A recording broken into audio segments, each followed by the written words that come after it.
नमस्ते बिहार और मैं हूं आपके साथ सोनाली सिंह। बुलेटिन की शुरुआत नवादा से आ रही बड़ी खबर के साथ, जहां प्रचार गाड़ी पलटने से 4 बच्चों की मौत हो गई है। नवादा से आपको ये बड़ी खबर बता रहे हैं, जहां पर प्रचार गाड़ी पलटने से 4 बच्चों की मौत हो गई। शराब के नशे में प्रचार गाड़ी का ड्राइवर था। अकबरपुर थाना क्षेत्र के लेदहा गांव की ये पूरी घटना बताई जा रही है। नवादा में प्रचार गाड़ी पलटने से 4 बच्चों की मौत हो गई। घटना अकबरपुर थाना क्षेत्र की है। अकबरपुर में 20 अक्टूबर को पंचायत चुनाव है। प्रचार के आखिरी दिन पंचायत समिति उम्मीदवार निर्मला देवी की प्रचार गाड़ी पर कुछ बच्चे सवार थे। लेदहा गांव के पास प्रचार गाड़ी पलट गई, जिससे उस पर सवार 4 बच्चों की मौत हो गई। बताया जा रहा है कि ड्राइवर ने शराब पी रखी थी, जिससे हादसा हुआ। घटना के बाद ड्राइवर फरार बताया जा रहा है।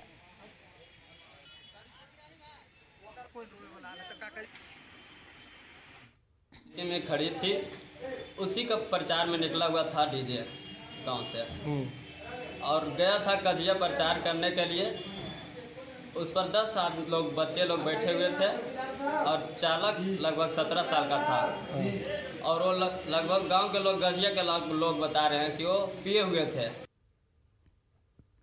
मुजफ्फरपुर में सांस्कृतिक कार्यक्रम के दौरान जमकर लाठी डंडे चले, जिसका वीडियो सोशल मीडिया पर वायरल हो रहा है। मामला तुर्की ओपी क्षेत्र का है। दुर्गा पूजा के दौरान सांस्कृतिक कार्यक्रम का आयोजन किया गया था।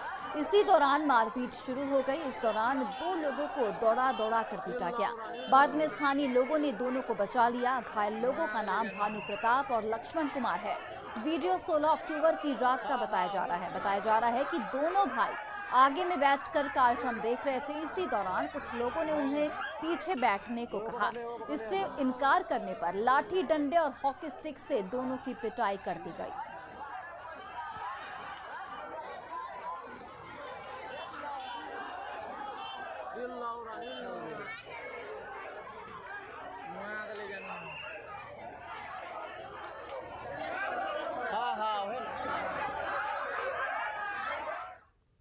और इस वक्त की बड़ी खबर पूर्णिया से, जहां ब्यूटी पार्लर संचालिका को गोली मारी गई है। पूर्णिया से आपको ये बड़ी खबर बता रहे हैं, जहां पर ब्यूटी पार्लर संचालिका को गोली मारी गई। ब्यूटी पार्लर की स्टाफ को भी इस दौरान गोली लगी है। बाइक पर सवार 2 अपराधी इसमें शामिल बताए जा रहे हैं। दोनों की हालत फिलहाल खतरे से बाहर है। मरंगा के नेवालाल चौक पर गोली मारी गई है। बदमाशों ने हवाई फायरिंग भी की और गाड़ी हटाने को लेकर बहस हुई थी, ये जानकारी मिल रही है। तो पूर्णिया से आपको ये खबर बता रहे हैं, जहां पर ब्यूटी पार्लर संचालक को गोली मारी गई। बाइक सवार 2 अपराधियों ने इस वारदात को अंजाम दिया। फिलहाल ब्यूटी पार्लर संचालिका और उनके एक स्टाफ को भी गोली लगी है और दोनों की हालत फिलहाल खतरे से बाहर बताई जा रही है।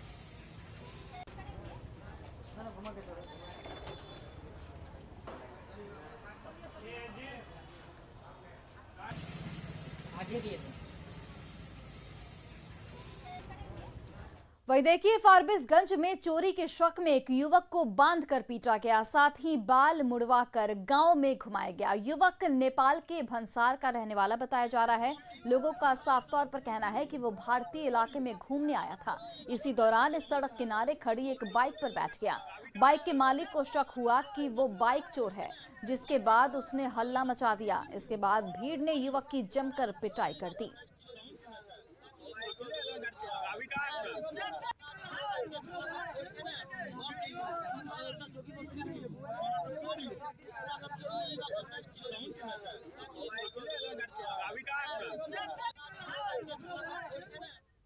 छत्तीसगढ़ के रायपुर में ट्रेन से गिरकर बिहार के रहने वाले इंजीनियर सुशील कुमार ओझा की मौत हो गई। सुशील कुमार दरभंगा के रहने वाले थे और रायगढ़ में काम करते थे। वे रायगढ़ से इलाज कराने रायपुर आए थे, लेकिन ट्रेन से गिरने से गंभीर रूप से जख्मी हुए थे, जिससे उनकी मौत हो गई।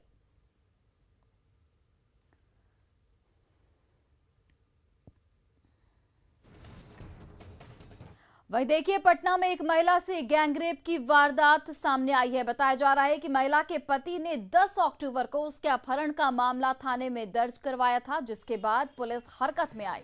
महिला ने फोन कर पति को अपना लोकेशन कोलकाता बताया था, लेकिन जांच के बाद पता चला कि वो पटना में ही है। बाद में उसे करबिगहिया के एक होटल से रिहा कराया गया।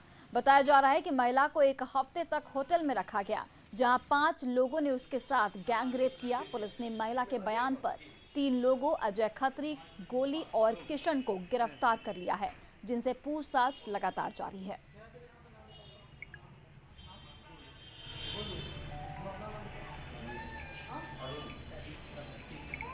और इस वक्त की बड़ी खबर पटना से, जहां चाणक्य नेशनल लॉ यूनिवर्सिटी में हंगामा हुआ है। खाने में घोंघा मिलने से कई छात्र बीमार पड़ गए हैं।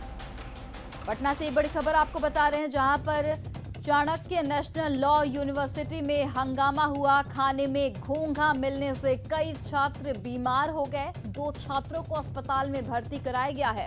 विरोध में छात्रों ने हंगामा किया और हंगामे की सूचना पर कैंपस में पुलिस पहुंची और आज से ऑफलाइन परीक्षा होनी है। देश भर से पहुंचे हैं छात्र परीक्षा देने और कॉलेज की डिस्पेंसरी में दवा नहीं मिली और डिस्पेंसरी में उपलब्ध दवाइयां भी एक्सपायर थी, जिसकी वजह से ये बवाल और बढ़ गया और छात्रों का हंगामा जारी रहा। तो पटना से बड़ी खबर आपको बता रहे हैं, जहां पर चाणक्य लॉ यूनिवर्सिटी में छात्रों ने हंगामा किया। खाने में घोंघा मिलने की ये पूरी घटना है और आज से यहाँ पर परीक्षा की शुरुआत हो रही है। देश भर से यहाँ छात्र आए हैं और बवाल इसलिए बढ़ा क्योंकि डिस्पेंसरी में दवाइयां भी नहीं थी, जिसकी वजह से कई छात्रों को दिक्कत हुई।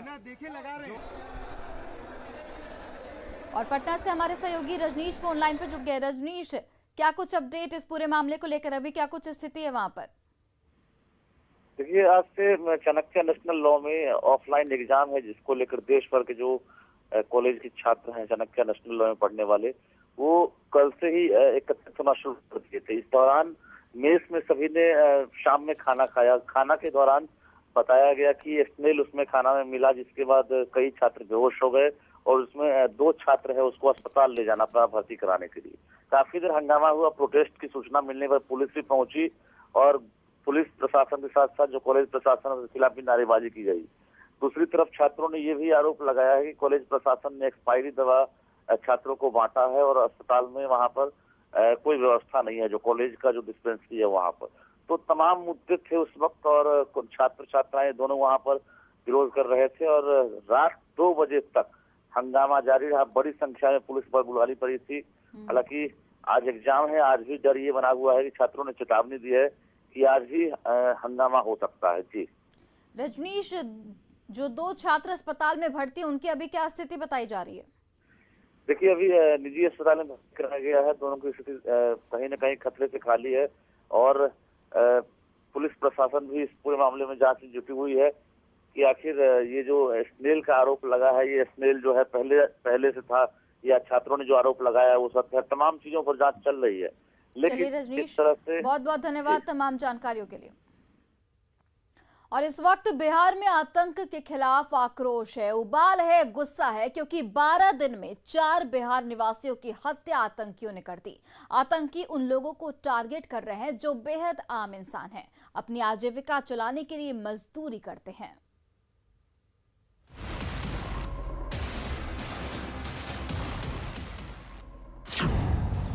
कश्मीर में हत्या, बिहार में आक्रोश। कार्रवाई की जाए और पाकिस्तान के विरुद्ध एक जंग छेड़ा जाए। बदला मांगे बिहार। ईंट का जवाब पत्थर से देना चाहिए। पाकिस्तान के खिलाफ गुस्सा। पाकिस्तान को जो आतंकवाद आता है हमको मारने के लिए, उसको क्या देख रहे हैं?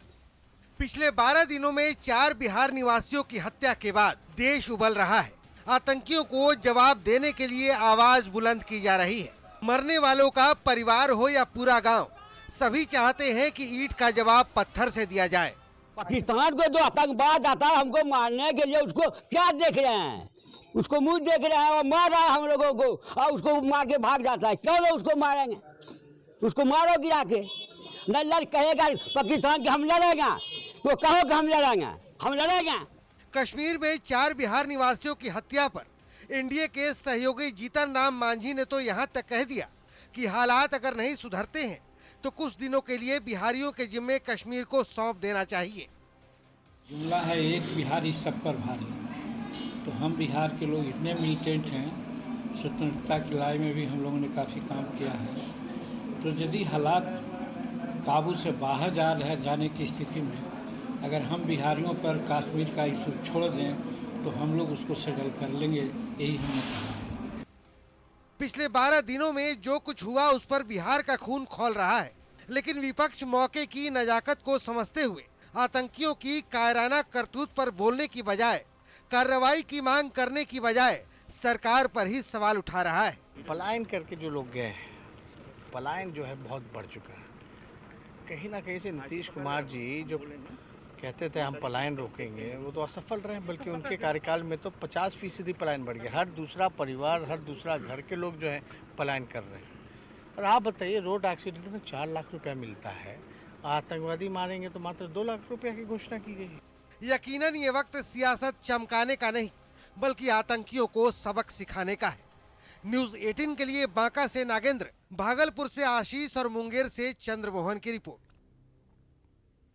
कश्मीर में आतंकी हमले में बिहार निवासियों की मौत के बाद भारत पाकिस्तान क्रिकेट मैच रद्द करने की मांग उठने लगी है। बिहार के डिप्टी सीएम तारकिशोर प्रसाद ने भी कहा कि ऐसे माहौल में पाकिस्तान के साथ मैच नहीं होने चाहिए। इस कश्मीर में जिस तरह से ये घटना हो रही है टेररिस्ट के द्वारा, इससे एक बात उठने लगी है कि भारत और पाकिस्तान के साथ जो T20 वर्ल्ड कप का मैच 24 अक्टूबर को होना है, उसको रद्द करने की मांग उठने लगी है। गिरिराज सिंह ने भी बजाते कहा है कि नहीं, इस स्थिति में हम लोग उनके साथ कोई संबंध नहीं रखना चाहते, क्योंकि सारी घटनाओं के पीछे पाकिस्तान है। व्यक्तिगत तौर पर भी मुझे लगता है कि जब पाकिस्तान इस प्रकार से भारत में आतंकवाद को प्रश्रय देने का दुस्साहस कर रहा है, तो कुछ इस प्रकार की जो चीजें हैं वो कहीं न कहीं रुकनी चाहिए, जिससे कि उस पाकिस्तान को एहसास हो कि जब तक आतंकवाद को वो साथ देते रहेंगे, भारत किसी अन्य मुद्दे पर उसके साथ नहीं खड़ा रहेगा। और देखिए, इस पूरे मुद्दे को लेकर बीजेपी का भी बयान सामने आया है। बीजेपी ने कहा है कि आतंकियों को मुंहतोड़ जवाब दिया जाएगा। वहीं कांग्रेस ने भी कहा है कि आतंकवाद के खिलाफ लड़ाई में पूरा देश एकजुट है। जिस प्रकार से जम्मू कश्मीर में कड़ाई से केंद्र सरकार और वहाँ के हमारे महामहिम राज्यपाल महोदय मनोज सिन्हा जी ने लिया है, स्पष्ट रूप से कि हम आतंकवाद को जड़ से मिटाएंगे और उसके लिए सीमा के अंदर कोई घुसेगा तो उसको भी ढूंढने के निकालेंगे, और अगर सीमा के पार भी होगा तो भी वहाँ पर जाकर मारेंगे। बिल्कुल समस्त राष्ट्रवासी इस बात की पक्षधर हैं कि हमें अपने देश के दुश्मनों को मुंहतोड़ जवाब देना है। हम भारतीय सेना पर गर्व करते हैं और भारतीय सेना के हर कार्रवाई का समर्थन करते हैं। हमें सीमा पार आतंकवाद को हर हालत में रोकना चाहिए। जम्मू कश्मीर में आतंकी हमले में मारे गए अररिया के राजा ऋषिदेव के परिजन बेहद गरीब हैं। न्यूज 18 अपने तमाम दर्शकों से अपील कर रहा है कि वो पीड़ित परिवार को आर्थिक मदद करें। जो लोग मदद करना चाहते हैं वो राजा ऋषिदेव की दादी दुलारी देवी के अकाउंट में पैसे डाल सकते हैं। हमारे स्क्रीन पर लगातार अकाउंट का डिटेल दिखाया जा रहा है।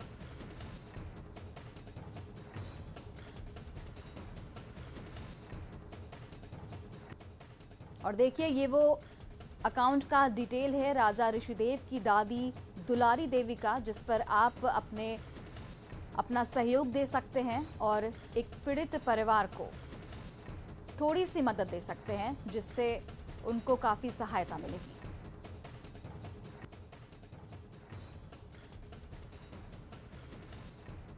वहीं देखिए, जम्मू कश्मीर में आतंकी हमले में मारे गए अररिया निवासी योगेंद्र ऋषिदेव के परिजन भी बेहद गरीब हैं। न्यूज 18 अपने तमाम दर्शकों से अपील कर रहा है कि वो पीड़ित परिवार की आर्थिक मदद करें। आप योगेंद्र ऋषिदेव की पत्नी उर्मिला देवी के बैंक अकाउंट में पैसे ट्रांसफर कर उनकी आर्थिक मदद कर सकते हैं। हम आपको बैंक डिटेल टीवी स्क्रीन पर भी दिखा रहे हैं। और ये योगेंद्र ऋषिदेव की पत्नी उर्मिला देवी हैं। उनका अकाउंट नंबर और IFSC कोड आपके टीवी स्क्रीन पर। आपकी एक छोटी सी मदद एक पीड़ित परिवार, एक गरीब परिवार को काफी सहायता दे सकती है।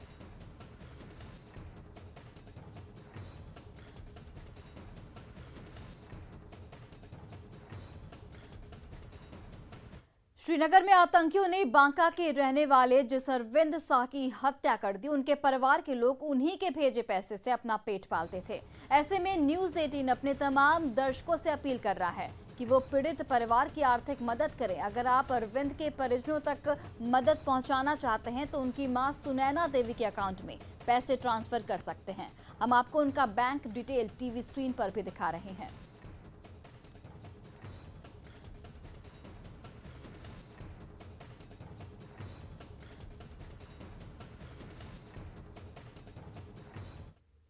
आरजेडी नेता तेजस्वी यादव चुनाव प्रचार के लिए तारापुर में है, जहां उनका अलग अंदाज दिखा। चुनाव प्रचार के लिए जाते वक्त तेजस्वी मछली मारते दिखे।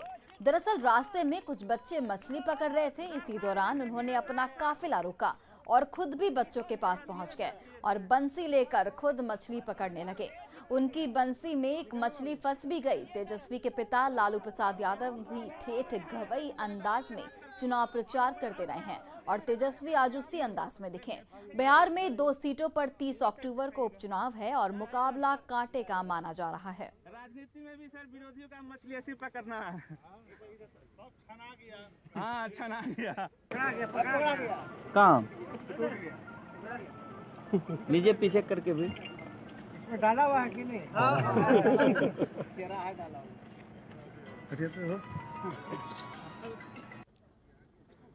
अरे खोको, आगे मत बढ़िए, धीरे धीरे बढ़ रहे हैं आगे। आगे नहीं बढ़िए।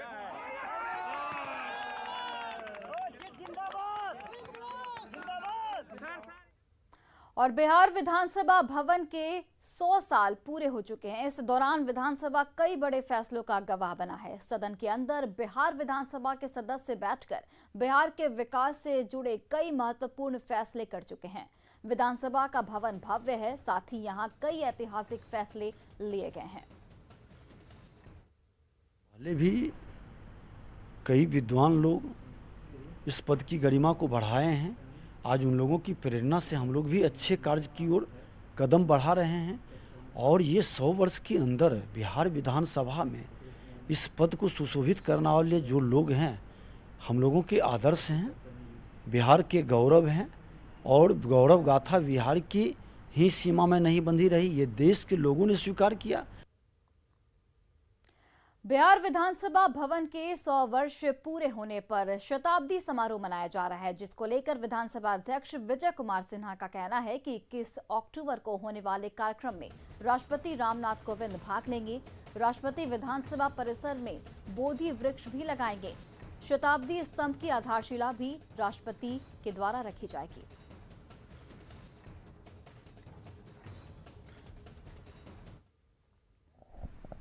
पूरा वास्तुशास्त्र के हिसाब से है, खगोलीय वातावरण के अनुकूल रहेगा और विधानसभा का जो शैली है उस शैली के अनुरूप ये हमारा शताब्दी स्मृति स्तंभ रहेगा। और फिलहाल इस बुलेटिन में बस इतना ही। आप देखते रहिए न्यूज़ 18 बिहार झारखंड।